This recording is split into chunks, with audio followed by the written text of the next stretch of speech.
ऐसा खेल है जो पूरी दुनिया में बहुत ज़्यादा खेला जाता है और लोग इसे बहुत शौक से खेलते हैं। पूरी दुनिया में हर फुटबॉलर का ख्वाब होता है कि वो वर्ल्ड कप में खेले और वर्ल्ड कप जीतकर अपने मुल्क का नाम रोशन करे। क्या आप जानते हैं कि आपके फेवरेट फुटबॉलर्स ने कितनी ज़्यादा मेहनत की है और कितनी मुश्किलात का सामना करने के बाद इस मकाम तक पहुँचे हैं? अगर आप नहीं जानते तो इस वीडियो को लास्ट तक देखिएगा, क्योंकि वीडियो उन लोगों के लिए एक मोटिवेशन होगी जो अपनी लाइफ में स्ट्रगल कर रहे हैं और कुछ आगे बनना चाहते हैं। चलें चलते हैं हम अपनी वीडियो की तरफ। Number 1, Neymar junior. दोस्तों, नेमार दुनिया के सबसे बड़े और प्रोफेशनल प्लेयर्स में से एक है और इसका ताल्लुक ब्राज़ील से है। ये दुनिया के सबसे एक्सपेंसिव प्लेयर्स में से एक माना जाता है, जिसकी नेटवर्थ $200 मिलियन से भी ज़्यादा है। आप ये बात जानकर हैरान होंगे कि नेमार ऐसे छोटे से घर में पैदा हुआ था जहां बिजली तक नहीं आती थी और जिस इलाके में ये रहता था वहां आए दिन क्राइम्स होते रहते थे। इसने अपने करियर का आगाज़ इन्हीं छोटी गलियों से किया था। दोस्तों, इसके वालिद की इनकम बहुत ज़्यादा कम थी, जिसकी वजह से इनका घर बड़ी मुश्किल से चलता था। और इसके वालिद एक मामूली से क्लब के निचले दर्जे के फुटबॉल प्लेयर थे, जिसकी वजह से वो ज़्यादा पैसे नहीं कमा पाते थे। दोस्तों, ये इतने मजबूर हो गए थे कि इनको अपना घर छोड़कर नेमार के ग्रैंडफादर के घर रहना पड़ रहा था। वो सब एक ही कमरे में एक ही बेड पर सोकर गुजारा करते थे। नेमार छोटी सी उम्र में ही बहुत अच्छा फुटबॉल खेलता था और इसके इंटरेस्ट को देखते हुए इसके वालिद ने इसको फुटबॉल की ट्रेनिंग देने का फैसला किया। और जब इसकी ट्रेनिंग मुकम्मल हो गई तो इसकी फैमिली साओ विसेंटे चली गई, जहाँ जाकर नेमार ने एक क्लब ज्वाइन कर लिया और ये एक फुटबॉल टूर्नामेंट खेलने के लिए सेलेक्ट भी हो गया था। जब ये दूसरी टीम के अगेंस्ट फुटबॉल खेल रहा था तो इसने ऐसे ऐसे गोल किए जिसे देखकर सारी ऑडियंस हैरान रह गई और नेमार की स्किल को देखते हुए लोगों ने इसको बहुत ज़्यादा अप्रिशिएट भी किया और ये पूरी अकेडमी का बेहतरीन फुटबॉलर बन चुका था। इसने 11 साल की उम्र में पुर्तगाल टीम ज्वाइन कर ली। 7 मार्च 2009 को इसकी उम्र 17 साल थी और ये वो वक्त था जब नेमार 48 मैचेस खेल चुका था। 2009 के फीफा वर्ल्ड कप में इसने ब्राज़ील की टीम को रिप्रेजेंट किया और ये बहुत जल्द एक आलमी सुपरस्टार बन गया, जिसका ख्वाब दुनिया के हर फुटबॉल प्लेयर ने देखा था। इसने 2011 में साउथ अमेरिकन यूथ चैंपियनशिप जीतने में ब्राज़ील की बहुत ज़्यादा मदद की और इस चैंपियनशिप ने नेमार के ख़ानदान की लाइफस्टाइल को हमेशा के लिए बदल दिया। 2013 और 2014 के ला लीगा सीज़न में इसने बहुत अच्छी परफॉर्मेंस दी और इसने सीज़न का पहला मैच 0-7 से जीता था, यानी कि इसने मुखालिफ टीम का एक भी गोल नहीं होने दिया। और इसने सीज़न के तीनों मैचेस लगातार जीते थे, जिसकी वजह से ये पूरे मैच का बेहतरीन खिलाड़ी करार पाया, जिसके नतीजे में इसे गोल्डन बॉल से नवाजा गया। 2016 के रियो ओलंपिक्स में नेमार टीम का कप्तान बन गया। इसने 2017 के फुटबॉल मैच में सबसे बड़ा कमबैक किया था और ये फुटबॉल की तारीख में सबसे बड़ी वापसी थी, जिसके बाद नेमार की टीम ने ये मैच अपने नाम कर लिया। ये $200 मिलियन में पेरिस सेंट जर्मन में शामिल होकर हिस्ट्री के सबसे महंगे फुटबॉलर्स में से एक बन गया।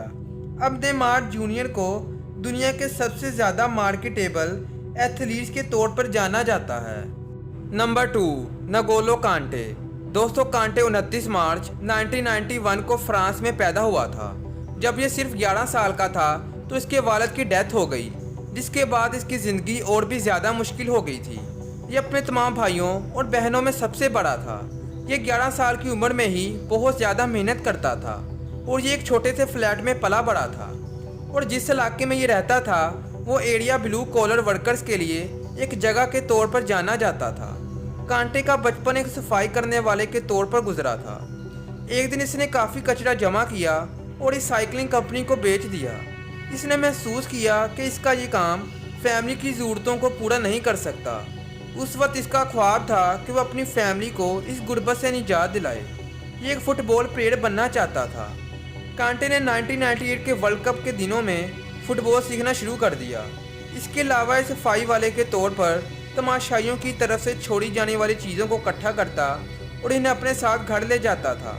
ये वर्ल्ड कप के फ़ौरन बाद ही फुटबॉलर बनने का ख्वाब देख रहा था और इसने एक एकेडमी भी ज्वाइन कर ली थी, लेकिन बहुत सारे लोग اس کے چھوٹے قد کی وجہ سے اس کا بہت زیادہ مذاق اڑاتے تھے اور کہتے تھے کہ تم گراؤنڈ میں 90 منٹ تک کیسے سروائیو کر پاؤ گے۔ اسی چیز کو دیکھتے ہوئے کانٹے نے سخت محنت کا فیصلہ کر لیا۔ اس نے اکیڈمی میں ایکسٹرا ٹائم دینا شروع کر دیا اور رات گئے تک پریکٹس کرتا رہتا تھا، جس کے نتیجے میں یہ ایک اچھا پلیئر بن گیا۔ اپنی اکیڈمی کے ساتھ 4 سال گزارنے کے بعد کینٹے نے بہت سے فٹ بال میچز بھی جیتے اور ینگ پلیئرز کی رینک میں شامل ہو گیا۔ اس نے چھوٹے بچوں کو ٹریننگ بھی دینا شروع کر دی تھی اور اس نے بچوں کی ٹریننگ میں اضافی گھنٹے لگانا شروع کر دیے۔ سر ویل جو اس وقت کا مینیجر تھا، اس نے کینٹے کے انٹرسٹ کو دیکھتے ہوئے اسے کچھ پیسے دینا شروع کر دیے۔ اس نے اپنے لوکل کلب میں کریئر بنانے کے ایک پروفیشنل لیول پہ کام کرنا شروع کر دیا۔ 2012 میں یہ بلوگنے میں شامل ہوا۔ اس کے جذبے نے بلوگنے کے کوچ کو بہت زیادہ امپریس کیا۔ 2013 کو بلوگنے میں کامیابی حاصل کرنے کے بعد یہ اور بھی زیادہ مضبوط ہو گیا تھا۔ بالآخر یہ 2015 میں انگلینڈ کی ایک ٹیم لیسسٹر سٹی میں شامل ہو گیا۔ یہیں سے اس کے کریئر کا آغاز ہوا تھا۔ اس نے تمام میچز میں بہت اچھی پرفارمنس دی، جس کے بعد اسے پریمیم لیگ کے بہترین کھلاڑی کا اعزاز بھی ملا۔ انگلینڈ پریمیم لیگ جیتنے والی ٹیم کینٹے کو اسٹیمفورڈ برج لے آئی۔ یہ بہت جلد ایک بہترین مڈ فیلڈر بن گیا تھا اور جس کے بعد اس کی انکم میں بہت زیادہ اضافہ ہو گیا۔ یہ 2018 میں رشیا کے ورلڈ کپ اسکواڈ میں شامل ہو گیا۔ یہ وہ جگہ تھی جہاں کینٹے کا کریئر بلندیوں کو چھو رہا تھا اور اس کی معصومیت دوبارہ اس وقت ظاہر ہوئی جب یہ ورلڈ کپ ٹرافی کے ساتھ تصویر لینے والا آخری کھلاڑی بن گیا تھا۔ اب کینٹے کو دنیا کے سب سے بہترین مڈ فیلڈرز میں سے ایک مانا جاتا ہے اور اس کی لگن اور اس کی محنت نے اس کے بچپن کے خواب کو پورا کر دیا اور اس نے اپنی فیملی کی غربت کو بھی ہمیشہ کے لیے ختم کر دیا۔ Number 3، Cristiano Ronaldo. دوستو، رونالڈو 5 فروری 1985 کو پرتگال کے شہر مادیرا میں پیدا ہوا تھا اور اس کے فادر ایک معمولی سے گارڈنر تھے جو لوگوں کے گھروں میں گارڈننگ کا کام کرتے تھے اور اس کی ماں میں کک تھیں۔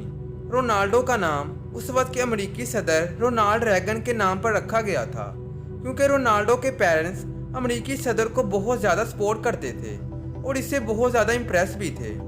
رونالڈو بچپن سے ہی فٹ بال میچز بڑے شوق سے دیکھتا تھا اور دیکھتے ہی دیکھتے اس کا یہ شوق ایک جنون میں بدل گیا اور اس نے اپنی پوری توجہ فٹ بال پہ دینا شروع کر دی، جس کی وجہ سے اس نے اسکول جانا چھوڑ دیا۔ آپ یہ بات جان کر حیران ہوں گے کہ رونالڈو کو اس فیصلے کے کچھ دن پہلے ہی اسکول سے نکال دیا گیا تھا کیونکہ اس نے غصے کی حالت میں اپنے ٹیچر پہ چیئر اٹھا کر پھینکی تھی۔